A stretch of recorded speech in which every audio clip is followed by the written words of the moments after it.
Hello my dear students, welcome back online classes in Golden Future Public School Tisri. My dear students, today I am going to explain class 5 SHT chapter 3 Movement of the Earth. ठीक है my dear students, मैंने previous class में movement of the earth जिसमें rotation and revolution बताई थी, second consequences of the movements of the earth day and night, exchange of seasons भी बता चुकी थी। ये दो मैं अच्छी तरह से समझा दी थी एक्सप्लेन करके। अब मैं आज 3 और 4 टॉपिक सॉल्स्टिस, समर सॉल्स्टिस और विंटर सॉल्स्टिस और 4 इक्विनॉक्सेस, स्प्रिंग इक्विनॉक्सेस और ऑटम इक्विनॉक्स, ये दो मुख्य आज मैं बताने जा रही हूँ आप लोग को डायग्राम के माध्यम से। आप लोग सभी ध्यान से देखेंगे और समझेंगे। ठीक है माय डियर स्टूडेंट्स, फर्स्ट देखते हैं हम ये सॉल्स्टिस, ये मैं बताई थी, इस मीन्स संक्रांति होता है। इसमें फर्स्ट आपका पढ़ना है समर सॉल्स्टिस। ठीक है, फर्स्ट इसके बारे में जानना है, नेक्स्ट इसके बारे में। ठीक है, तो ये पहले हम लोग पढ़ते हैं जिसको बोलते हैं ग्रीष्मकालीन संक्रांति। ठीक है, ये आपका बुक में दिया है। ये एट फर्स्ट हम जान लेते हैं सॉल्स्टिस है क्या। तो solstice occurs when the sun is 8 greater distance from the equator. Solstice occurs twice a year, in June summer solstice and December winter solstice. Means कह सकते हैं कि जब ये देखिए आपका ये अर्थ है ना, मीन्स यहाँ पे जब सूर्य की किरणें पड़ती है इक्वेटर पे, तो इधर भी इक्वल इधर भी इक्वल, बट कह सकते हैं कि सूर्य जब उत्तरायण और दक्षिणायन होता है तो उस स्थिति को हम मीन्स जब सूर्य की किरणें ज़्यादा इधर नॉर्थ साइड, इधर क्या है नॉर्थ, इधर साउथ है, तो जब नॉर्थ साइड ज़्यादा पड़ती है तो उसको हम समर सॉल्स्टिस कहेंगे, और मीन्स कम पड़ेगा तो ये विंटर सॉल्स्टिस। मीन्स जब इधर समर होगा तो इधर विंटर होगा, जब इधर विंटर होगा तो इधर समर होगा। ठीक है, तो मीन्स कह सकते हैं कि सूर्य की स्थिति जिसमें उत्तरायण और दक्षिणायन जिसको कहते हैं, ठीक है, तो उस स्थिति को ही हम लोग संक्रांति कहते हैं, सॉल्स्टिस कहते हैं। ठीक है, तो चलिए एट फर्स्ट हम लोग समर सॉल्स्टिस में देखते हैं क्या है। The summer solstice mark the first day of the seasons of summer. It falls on near 21 June. Remember, in the southern hemisphere, the summer solstice is celebrated in December, when northern hemisphere celebrated the winter solstice. ठीक है, देखिए आपका यहाँ पे दिया है कि जब हमारा नॉर्थन हेमिस्फेयर में क्या होता है समर सॉल्स्टिस मीन्स 21 जून को। ठीक है, 21 जून को जो हमारा ये अर्थ है, ये भी अर्थ है, ये भी अर्थ है, ये भी अर्थ है, ये राउंड करता है सन के चारों ओर। ये मैं डायग्राम से बता रही हूँ कि 21 जून को जो नॉर्थन हेमिस्फेयर रहता है, मीन्स ये इक्वेटर है, ये इक्वेटर ही दो पार्ट्स में कन्वर्ट करता है अर्थ को, तो इधर मीन्स ये साइड।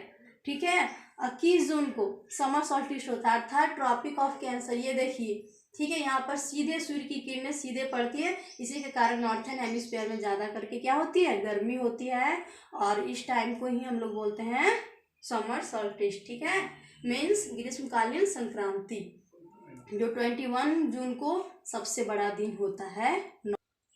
ठीक है, तो जिस दिन यहाँ मीन्स ट्रॉपिक ऑफ कैंसर पे जितने सारे मीन्स कंट्रीज हैं, तो उधर जब 21 जून को मीन्स कह सकते हैं नॉर्थन हेमिस्फीयर तरफ जब दिन बड़े होती हैं, तो इधर जो साउथर्न हेमिस्फीयर तरफ क्या होता है 21 जून को रात बड़ी करती है और दिन छोटी करती है, जबकि इधर नॉर्थन हेमिस्फीयर तरफ 21 जून को दिन बड़ी और रात छोटी, और इधर रात बड़ी और दिन छोटी। ठीक है, किधर साउथर्न हेमिस्फीयर, और नॉर्थन हेमिस्फीयर तरफ दिन बड़ी रात छोटी। ठीक है माय डियर स्टूडेंट्स, अब हम लोग देखते हैं नेक्स्ट क्या है। The summer solstice is the time when the sun reaches in northern latitude and therefore appears at its highest point in the sky at noon. Means जब समर सॉल्स्टिस पे क्या होता है, जो लैटिट्यूड पे जो सूर्य की किरणें पड़ती है, मान लो ये सूर्य है, ठीक है, तो इसकी किरणें सीधी पड़ती है। ठीक है, तो जिसके कारण क्या होती है गर्मी ज़्यादा पड़ती है, जैसे हम यहाँ पे दिखा दिए डायग्राम बना के। ठीक है, ये डे को सूचित करता है, ये नाइट को सूचित करता है। मीन्स फिर यहाँ पे आपका दिया ये time of the years we have the longest day and the shortest night. Means जो डे होती हैं इधर लंबी होती हैं जब समर सॉल्स्टिस होता है, तो ग्रीष्मकालीन मकर संक्रांति, इसी के कारण हम समझ सकते हैं कि गर्मी में दिन बड़ी होती है ना, रातें छोटी, सेम उसी टाइप का। ठीक है, मीन्स जब समर सॉल्स्टिस होता है तो नॉर्थन हेमिस्फीयर तरफ जो दिन होती है वो लंबी होती है, जो नाइट होती है वो शॉर्टेस्ट मीन्स छोटी होती है। ठीक है, और the north pole lean more directly toward the sun than it does on any others day of the years, it causes warm weather. जिसके कारण सूर्य की किरणें सीधी पड़ने के कारण क्या होती है, पूरा इधर नॉर्थन हेमिस्फीयर पूरा गर्मी पड़ती है। ठीक है, इसीलिए जून में ज़्यादा गर्मी होती है नॉर्थन हेमिस्फीयर तरफ जितने भी रिलेटेड देश है ना यहाँ पे। ठीक है माय डियर स्टूडेंट्स, नेक्स्ट हम लोग देखते हैं, ये आपका टॉपिक समर सॉल्स्टिस आप लोग समझ गए होंगे कि क्या है ये ग्रीष्मकालीन संक्रांति। अब हम लोग चलते हैं विंटर सॉल्स्टिस पे। ठीक है, मीन्स शीतकालीन संक्रांति पे। ठीक है, ये क्या है ये मैं बता रही हूँ। The winter solstice mark the first day of the season of winter and falls on years 21 दिसंबर। अब विंटर सोल्स्टिस में देखना है, देखिए अब ये समर सोल्स्टिस आप लोग पढ़ ली हैं, अब यहाँ नहीं यहाँ चलेंगे। ये इक्विनॉक्स में आप लोग को देखना है, ये दोनों आपका स्प्रिंग और ऑटम इक्विनॉक्स है। ये आपको ये क्या बोलते हैं सोल्स्टिस पढ़ने के बाद ये दोनों में समझा दूंगी। अब इस पे चलते हैं हम लोग विंटर सोल्स्टिस पे। ठीक है, तो देखो यहाँ पे बताया जा रहा है कि जो विंटर सोल्स्टिस का जो डे होता है वो 21 दिसंबर को सूर्य की किरणें अब यहाँ आती है, मीन्स पड़ती है। तो यहाँ पे अब दिन क्या होने लगेगी, बड़ी होने लगेगी और रात छोटी। ठीक है, remember in southern hemisphere the winter solstice is celebrated in June when the northern hemisphere celebrated the summer solstice. आप लोग को याद रखना है कि जिस समय यहाँ पे ग्रीष्म संक्रांति मनाया जाता है नॉर्थर्न हेमिस्फीयर में, उस समय साउथर्न हेमिस्फीयर में विंटर सॉल्स्टिस था। बट जब यहाँ पे समर सॉल्स्टिस मनाया जाएगा तो यहाँ पे winter solstice, means just opposite.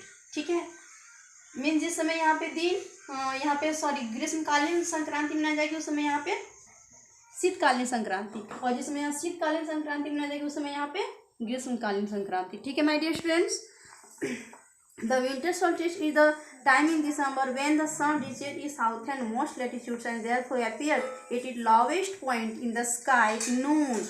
The winter solstice is the shortest day and the longest night. It causes a cooler season, says the North Pole leans away from the sun.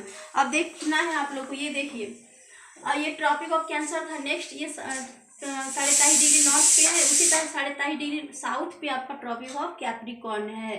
अब सूर्य की जो किरणें थी, अब जब साउथर्न हेमिस्फीयर तरफ आएगा तो सूर्य की किरणें यहाँ पड़ेगी तो इधर ठंड पड़ेगी, मीन्स यहाँ सीधे पड़ेगी। तो जब सूर्य की किरणें यहाँ सीधे पड़ेगी तो इधर क्या होगा, तिरछी पड़ेगी, मीन्स लीन हो जाएगी सूर्य की किरणें, तो इधर ठंड हो जाएगी इधर गर्मी। ठीक है, समझ रहे हैं ना।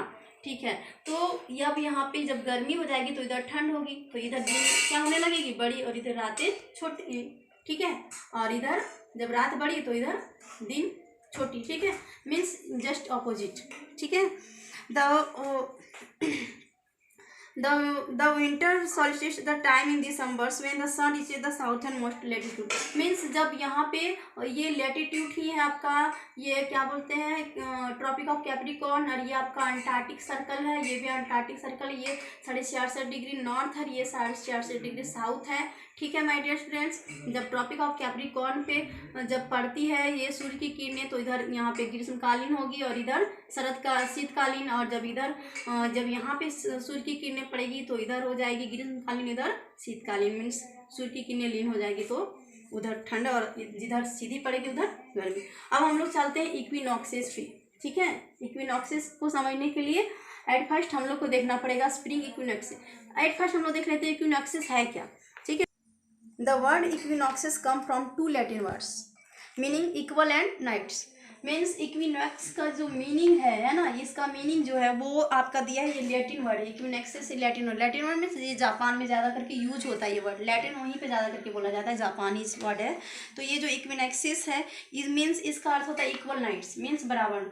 देखिए एट फर्स्ट सूर्य की जो किरणें थी सीधे कहाँ पड़ रही थी, यहाँ पे है ना, 21 जून को यहाँ पे थी, मीन्स ट्रॉपिक ऑफ कैंसर पे यहाँ पे था, ये मूव करते हुए कहाँ पे पहुँचा, इक्वेटर पे, इक्वेटर से फिर कहाँ आया ट्रॉपिक ऑफ कैप्रिकॉर्न पे, और ट्रॉपिक ऑफ कैप्रिकॉर्न से आने के बाद फिर इक्वेटर पे पहुँच गया, मीन्स ये राउंड किया। पृथ्वी हमेशा वेस्ट से ईस्ट की ओर घूर्णन करती है, मीन्स आपका क्लॉकवाइज नहीं, एंटी क्लॉकवाइज। ठीक है, ये वेस्ट से ईस्ट की ओर घूर्णन करती है, तो यहाँ से यहाँ पहुँची, मीन्स ट्रॉपिक ऑफ कैंसर से पहुँचने के बाद इक्वेटर पे ट्रॉपिक ऑफ कैप्रिकॉर्न पे, कैप्रिकॉर्न फिर इक्वेटर पे। तो आपको यहाँ पे और यहाँ पे जब पहुँचता है तो इक्विनॉक्सेस मीन्स विषुवें, जिसको हम कहते हैं विषुवत रेखा पे पहुँची तो विषुवें कहलाई। ठीक है, तो देखिए कैसे स्प्रिंग इक्विनॉक्स होता है, ऑटम इक्विनॉक्स होता है। ठीक है, तो एट फर्स्ट हम लोग देखेंगे स्प्रिंग इक्विनॉक्स के बारे में। ठीक है, The upwards on or around March 21 and September 22 and now is spring and autumn equinoxes respectively. देखिए यहाँ पे किसी किसी बुक में 22 के जगह में 23 भी रहता है, ठीक है, मीन्स 1 डे का डिफरेंट होता है, तो वो उसमें कोई प्रॉब्लम नहीं है, ठीक है। कहीं कहीं 22 आपके बुक में 22 दिया है, लेकिन हम लोग सीनियर क्लास में 23 पढ़े थे, ठीक है, पढ़ाए थे, तो इससे कोई दिक्कत नहीं है। तो ये 22 को हमारा ऑटम इक्विनॉक्स होता है, मीन्स 22 सितंबर को पृथ्वी, ये सूर्य जो है, सूर्य की किरणें यहाँ पे विषुवत रेखा पे पड़ती है, ठीक है।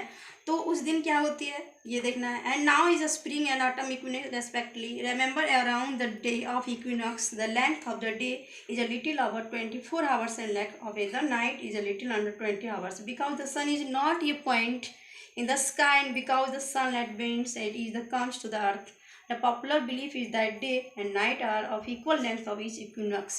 मीन्स जब ये विषुवत रेखा पे पड़ती है, देखिए ये आपका इक्वेटर है, जब सूर्य की किरणें यहाँ सीधे पड़ेगी तो 50-50 में कन्वर्ट हो जाएगी। मीन्स सूर्य की किरणें इधर भी थोड़ा पड़ेगी, इधर मीन्स आधा किरणें उधर चली जाएगी, आधा इधर, तो दिन और रात बराबर होगी क्या, नहीं।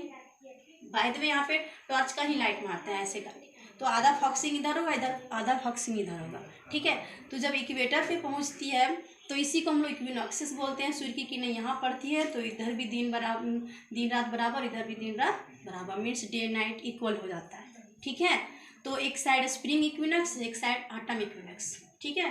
तो इसी को बोलते हैं बसंतकालीन और शरदकालीन विषुएं, ठीक है। अब हम समझा देते हैं आप लोगों को। ये मुख्य 5 आपका लैटिट्यूड था, Arctic circles, tropic of Cancer, equator, tropic of Capricorn और अंटार्कटिक सर्कल। ये जब आप अच्छी तरह समझ गए, लैटिट्यूड लॉन्गिट्यूड जब मैं पढ़ाई थी तो सारा समझा दी थी, ठीक है। अब फिर जब यहाँ से घूर्णन करते हुए यहाँ पे आई सूर्य की पृथ्वी, फिर यहाँ से आपका फिर इक्वेटर पे पहुँच गए, ठीक है। ये समझा दी मैं। अब यहाँ पे आप लोग को देखना है टोटल नेक्स्ट वीडियो में क्वेश्चन आंसर, ठीक है माय डियर फ्रेंड्स।